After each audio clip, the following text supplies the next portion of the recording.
So how do you stay centered in a world that seems to be going crazy around you? Hey guys, John here in the studio drinking my cup of coffee this morning. Enjoying the day. I hope you're having a great day. I get a lot of questions and a lot of comments with people who are just so focused on the outer world and all the things that seem to be going crazy and all the division and all the hate that's being spewed back and forth and all the lies and the conspiracies and all of the stuff that's out there in the world right now. And people say, how do I cope with this chaotic world? How do I come out of this world? How do I handle this chaotic world? How do I live loving in a chaotic world? And it's an interesting question because the chaotic world is a product of fear. People are fearful. Many people are fearful of not being in power, so they're doing fearful things, or they're spewing hate at the people who are doing loving things. They try to manipulate the world to see as they do. In the political spectrum, if you don't believe what I believe, then you're not good and I'm better than you, and blah, blah. It's all about division and hate and fear and anxiety. The interesting thing is if you can literally be in the world but not of the world. I like to call it being an action hero rather than a reaction zero. To give you an example, I had two dead standing trees in my backyard. And I called a tree guy to come give me a price on removing them. And he told me $3,000. And I said, no, I'm going to get them done for free. He goes, wow, how are you going to do that? How are you going to get them done for free? I said, no, don't worry about it. I'm just not going to pay you $3,000 for that. So I took a couple of really good pictures of the dead standing trees, and I went on Facebook Marketplace, and I put up an ad saying, free firewood you cut. And this young man came with his mother to the house. And he was great. He took the trees down, he chopped them up, he hauled them away. It was beautiful. And all he got was free firewood, and all I got was not paying for removing trees. But it took them several days because they had a little tiny trailer and a car. And I was like, no, whatever you need. I'd give them drinks. I would help them out, One day, his mother says to me, you know what I did this morning? I go, what? She says, I burned my neighbor's politics sign. Now, when she said that, she used the name of the person who was running for office. And it was the person that I voted for, whose sign she burned. And I literally said to her, this is exactly what I said to her. I said, I really like you, so you and I are not going to talk about politics. She said, okay. She ended up baking me cookies for Christmas. She asked me to give her son advice on his career and doing something new and unique and different in his life rather than wasting it like she felt he was. And when you look at what happened there was I didn't get invested in their junk. Because in reality, they're junk. If you're reacting to them, you're living their life, not yours. For me, I was like, my inner peace is more important than her burning a neighbor's sign. Her and her neighbor might have a struggle with it, but I'm not invested with it. There's a famous Buddhist story of a Buddhist monk and his student walking down a road, and they come to a river. And on the bank of the river is an old woman, and she can't get across this river. It's just too rough, and she doesn't know how she can do it. She turns to the Buddhist monk and she says, can you help me across the river? Without a second thought, the Buddhist monk picked her up on his shoulder and carried her across the river, set her down on the other bank, and he and his student kept walking.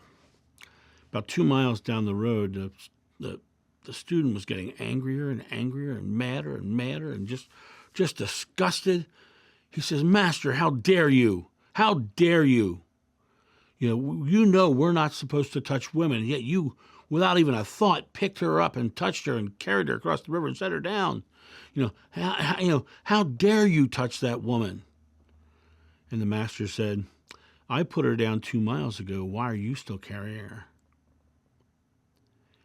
The idea of this story is you're carrying other people's stuff, right? You've decided this is bad, so you're going to get mad about it. I run into that every day with somebody who's, a Christian who doesn't like what I say. I'm not invested in their anger. I'm not invested because I'm staying peaceful within myself. I'm not allowing that person to ruin my day. I have friends who are stockpiling guns and food and water, and they think the world's coming to an end. There's no way that I would go that route because I don't believe that world is coming. That's their fear. That's their anxiety. And those things don't touch me because I don't live in that world with them. It is really a choice. A long time ago, I told the story of going to a restaurant with a guy, and as we walked in, he said he hated it, and I said I loved it. By the end of our meal, I got a date with the waitress. I got a great meal. I got just a wonderful, laughing, joyful, flirty time there. He had a terrible meal. He had a waitress who was rude to him, and it was just a rough situation for him. We were sitting at the same table. He was living a horrible life because he was choosing to hate. I was living a joyful, loving life, and it all played out that way for me. There's a thing that we talk about nowadays, the multiverse. There is a multiverse. Each one of us has our own. Each one of us has our own universe. And our universe is going to be exactly like we believe it is. If we believe it sucks, it's going to suck. If we believe it's loving and joyful, it's going to be loving and joyful.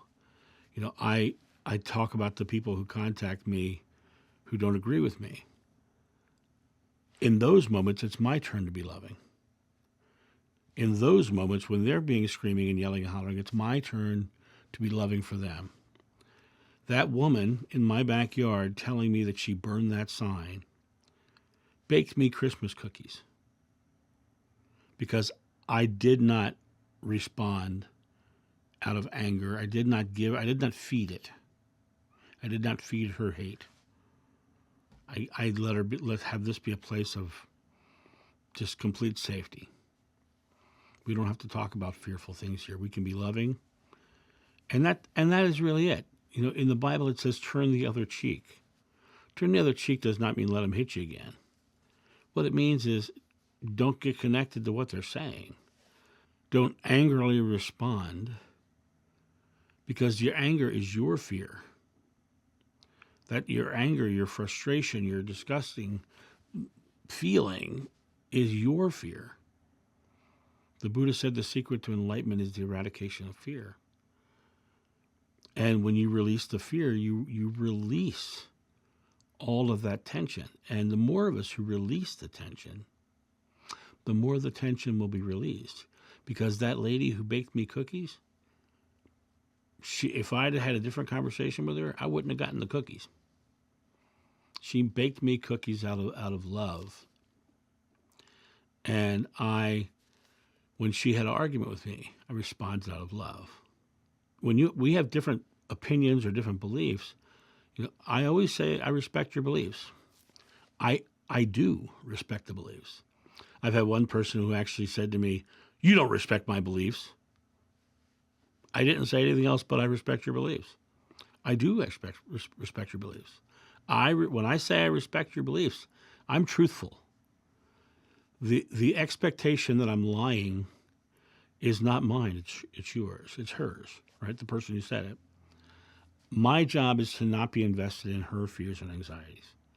My job is to take care of my loving space, make my part of the world so bright that people choose to change around me. And I've had so many people who come to me who start out with this very dogmatic Christian belief, and then they say things to me like, "You're so kind," or "I can tell you're a good person, but I want to save you." And I'm like, well, the fact that you think I need saving means that you're in fear of need saving, And I don't have that fear, and I'm living a joyful life. And next thing you know, we're into a deeper conversation. And the next thing you know, they're saying, "Oh, I can live a loving life? Yeah, I don't have to be trying to sway people to my beliefs." No. That's really the key, is to be an action hero, not a reaction zero. Be in that moment of choosing to create that experience where you are the example for them to live by. And when they're angry and mad and frustrated in front of you, they're at the peak of their fear. They're at the peak of their anxiety. They don't need someone to amplify it. They don't need someone to escalate it. They need someone of calm reasoning, someone who can just see them as fearful. Another video, I told a story about a guy who was in front of me screaming at me. And when he started screaming, I'm a big guy, and when he started screaming at me, the first thing I did was exhale. I let go of my fears and anxiety about the situation I was in the moment. I turned the other cheek. I didn't react in offense. I didn't react in defense. I didn't drop into a fighting stance. I stood very calm. And I did not let his struggle affect me. He kept getting closer and closer. And usually, when you think about it from the intimidation factor, they come closer so you'll back up. It's a means of making you be submissive. And when I exhaled and just stood there, and I let him come right up in my face without backing up, I just stood there without emotion in any direction. He just screamed and hollered and yelled. He stopped. He did not, in any way, shape, or form, move me, because I was immovable in love. He was just mad.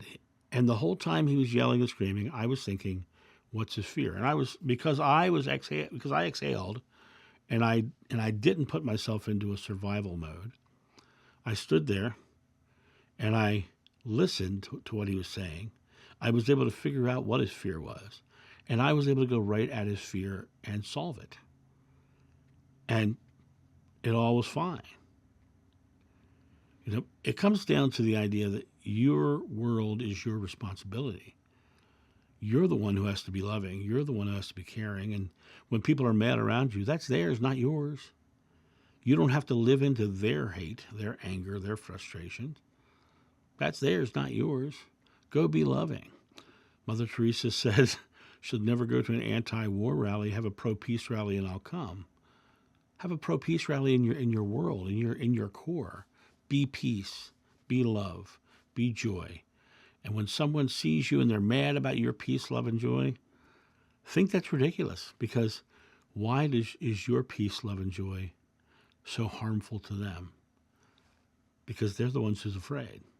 They're the ones who are lost in their fear and having to lash out to be right. And that's my thought on this. You guys have a great day, and I'll talk to you soon. See ya. Bye.